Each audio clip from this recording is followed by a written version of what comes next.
ജ്ഞാനത്തിന് വന്ദനം. ഞാൻ ഇവിടെ ഒരു കൊച്ചു കഥയാണ് പറയാൻ പോകുന്നത്. ഒരമ്മയ്ക്ക് സ്വന്തം മകനോടുള്ള സ്നേഹത്തിന്റെ ആഴമാണ് ഈ കഥ പറഞ്ഞു തരുന്നത്. കിള്ളിപ്പുള്ളിക്കര ഗ്രാമത്തിലെ ഒരു കൊച്ചു വീട്ടിൽ പതിവ് പോലെ കുട്ടികൾ വന്നു. എന്തിനാണെന്നോ മുത്തശ്ശി പറയുന്ന കഥ കേൾക്കാൻ. അപ്പോഴാണ് വികൃതിയായ ഉണ്ണിക്കുട്ടൻ മുത്തശ്ശിയുടെ അടുത്തെത്തിയത്. മുത്തശ്ശി മുത്തശ്ശി, അമ്മയെന്നെ തല്ലി, അമ്മ ചീത്തയാ. മുത്തശ്ശി ഉണ്ണിക്കുട്ടനെ ആശ്വസിപ്പിച്ചുകൊണ്ട് കഥ പറയാൻ തുടങ്ങി. പണ്ട് പണ്ട് ഒരു പാറക്കെട്ടിന്റെ മുകളിൽ ഒരു ഭൂതം താമസിച്ചിരുന്നു.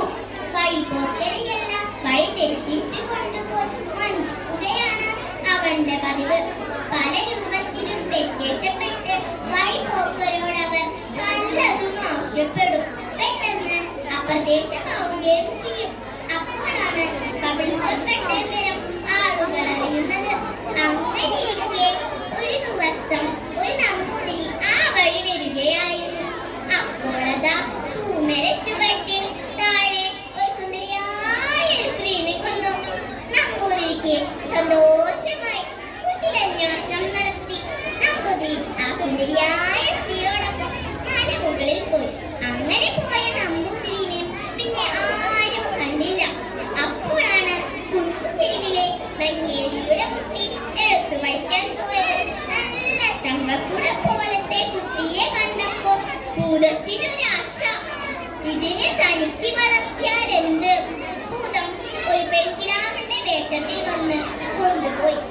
സന്ധ്യയായിട്ടും കുഞ്ഞിനെ കാണാതെ മഞ്ഞേരി മലമുകളിൽ അന്വേഷിച്ചു നടന്നു.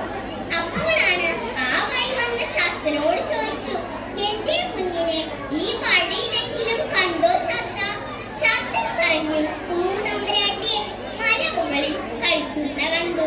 കൂടെ ഒരു കൊച്ചമ്പരാട്ടിയും ഉണ്ടായിരുന്നു. കുന്നിൻ മുകളിലെ ഭീകരനായ ഭൂതമാണ് തന്റെ മകനെ തട്ടിക്കൊണ്ടുപോയതെന്ന് സത്യം നങ്ങേലി ഞെട്ടലോടെ മനസ്സിലാക്കി. അങ്ങനെ കരഞ്ഞുകൊണ്ട് ഭൂതത്തിന്റെ അരികിൽ പാനെത്തി.